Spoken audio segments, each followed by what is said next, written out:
తాకట్లో ఉన్న బంగారాన్ని విడిపించి ఆ రోజున మార్కెట్ ధర కట్టి మిగిలిన డబ్బును మీకు అందిస్తుంది కొమ్మూరి గోల్డ్.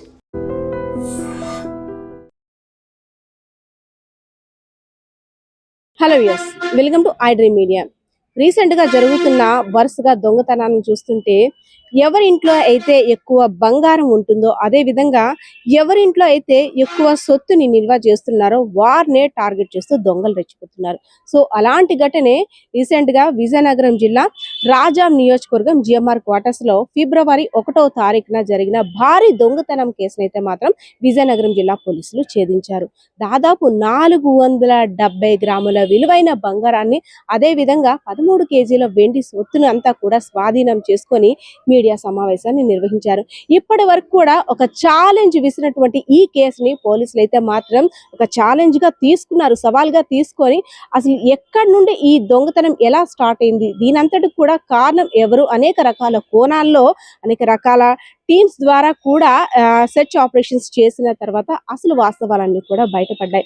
ఏంటంటే మధ్యప్రదేశ్ తార్ ప్రాంతానికి చెందినటువంటి ఒక ముఠా ఈ దొంగతనాలకి పాల్పడుతుండగా ఒక గ్యాంగ్ గా ఏర్పడి ఏ ఇళ్ళలైతే తాళాలు వేసి ఉంటాయో ఆ ఇంటినే టార్గెట్ చేస్తూ, అదే విధంగా ఏ ఇంట్లోనైతే వెల్ ఎడ్యుకేటెడ్, అదే విధంగా బాగా సెటిల్డ్ అయి ఉంటున్నారో, లైఫ్ సెటిల్ అయ్యి లేదంటే విదేశాలకు వెళ్తున్నారు, ఆ యొక్క ఇంటిని టార్గెట్ చేస్తూ దొంగతనాలు చేయడానికి ఈ గ్యాంగ్ అంతా కూడా స్కెచ్ వేసుకుంటున్నట్టు కూడా పోలీసుల సమావేశంలో తెలిసినటువంటి పరిస్థితి కనిపిస్తుంది. సో ఈ దొంగలైతే మాత్రం ఫిబ్రవరి 1వ తారీఖున జిఎంఆర్ క్వార్టర్స్ లో ఉన్నటువంటి ప్రొఫెసర్, అదే విధంగా డాక్టర్ ఇంట్లో చేసిన సొత్తునంతా కూడా పోలీసులు రికవరీ చేశారు. ఒక 2 దొంగల్ని అదుపులోకి తీసుకున్నట్లు కూడా విజయనగరం జిల్లా అదనపు ఎస్పీ అయినటువంటి సౌమ్యలత మేడం అయితే మాత్రం వివరాలను వెల్లడించారు. సో ఈ కేసుకు సంబంధించి అసలు డీటెయిల్స్ అన్ని కూడా మేడం మాట్లాడుతున్నారు, ఆమె మాటల్లోనే వినేద్దాం. మనకి 1వ తారీఖు రాత్రి 1వ తారీఖు ఫిబ్రవరి రాత్రి జరిగిన 2 అఫెన్సెస్ జిఎంఆర్ ఐటీ క్వార్టర్స్లో జరిగాయి. ఆ క్వార్టర్స్లో 2 డాక్టర్స్ హౌసెస్లో మనకి అఫెన్సెస్ జరిగాయి. ఈ డాక్టర్స్ హౌసెస్లో అందులో నాగేష్ దసగార్ గారి హౌస్లో 1278 గ్రాములు, అలాగే ఇంకొక హౌస్లో 245 గ్రాముల వరకు మనం గోల్డ్ అందులో పోవడం జరిగింది. ఎప్పుడైతే ఈ అఫెన్సెస్ జరిగాయో నెక్స్ట్ డే మార్నింగ్ వీళ్ళు డోర్స్ లాక్ చేసుకొని వాళ్ళ స్టీల్ అల్మరాస్లో గోల్డ్ వదిలేసి వాళ్ళకి పని ఉందని చెప్పి విశాఖపట్నం వెళ్ళిపోవడం జరిగింది. బోత్ హౌస్ ఓనర్స్ కూడా ఇన్మేట్స్ ఆబ్సెన్స్లో ఈ అఫెన్స్ జరిగింది. అయితే ఎప్పుడైతే నెక్స్ట్ డే మార్నింగ్ వచ్చి వాళ్ళు చూసుకొని ఇలా వాళ్ళ ఇంట్లో అఫెన్స్ జరిగిందని తెలిసిందో వాళ్ళు మనకి రిపోర్ట్ చేయడం జరిగింది.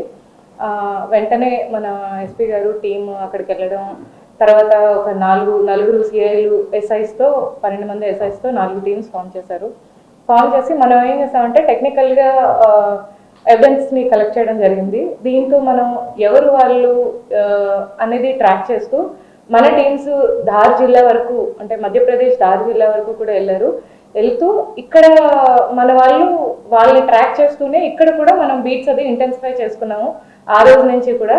సో మన టీమ్స్ అక్కడ ఉన్నప్పుడు వీళ్ళని ట్రాక్ చేస్తూనే మనకి తెలిసింది ఏంటంటే సేమ్ టీంలో మెంబర్స్ మళ్ళీ మన జిల్లాకే వచ్చారు అనేది మనకు ఐడియా వచ్చింది. దాంతో మన వాళ్ళు ఎప్పుడైతే రాత్రి బీట్ సిస్టమ్ని ఇంటెన్సిఫై చేశారో ఈ రోజు ఎర్లీ మార్నింగ్ మనం వాళ్ళని ఐడెంటిఫై చేసి పట్టుకోవడం జరిగింది. పట్టుకున్న తర్వాత వాళ్ళ దగ్గర మనం అంటే అందులో ఒక భాగమైన 470 గ్రామ్స్ వాళ్ళ దగ్గర మనం సీజ్ చేసి ఈరోజు అరెస్ట్ చూపించడం జరిగింది వాళ్ళని. వీళ్ళు అఫెండర్స్ అందరూ కూడా ధార్ జిల్లాకి మధ్యప్రదేశ్కి సంబంధించిన వాళ్ళు. వీళ్ళ ఫీచర్స్ని బట్టి లేదా వీళ్ళు అఫెన్స్ చేసే విధానాన్ని బట్టి మనం ధార్ గ్యాంగ్ అని నిర్ధారించుకున్న తర్వాత మన టీమ్స్ అక్కడికి వెళ్ళి కష్టపడి వాళ్ళని పట్టుకోవడం జరిగింది.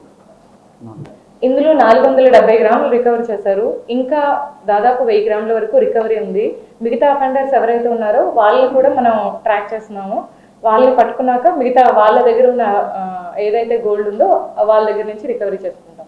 అంటే ఇతని పోర్షన్ ఏదైతే ఉందో ఇతని పోర్షన్ వరకు ఈయన మనకి ఇచ్చేసాడు. మిగిలిన వాళ్ళని మనం పట్టుకుంటేనే మనకి వాళ్ళు ఎక్కడ దాచారు అనేది మనకి ఐడియా వస్తుంది. వీళ్ళు ఏం చేస్తారంటే అఫెన్స్ చేయగానే వాళ్ళు డివైడ్ అయిపోతారు, అంటే కలిసి ఉండదు. సో మనకి వాళ్ళని దానికోసం కూడా టీమ్స్ వర్క్ చేస్తున్నాయి.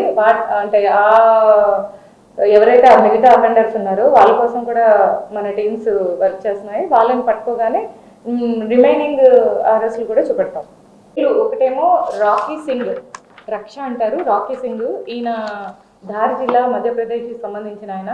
ఇంకొక ఆయన మోహన్ సింగ్, ఈయన కనియాంబా గ్రామం టాండా పోలీస్ స్టేషన్కి సంబంధించి, ఈయన కూడా ధార్ జిల్లా నుంచే, మధ్యప్రదేశ్. పాత నేరస్తుడు లేడు ఈయన రక్ష, వీళ్ళు కొత్తగా వచ్చిన నేరస్తుడు అనమాట.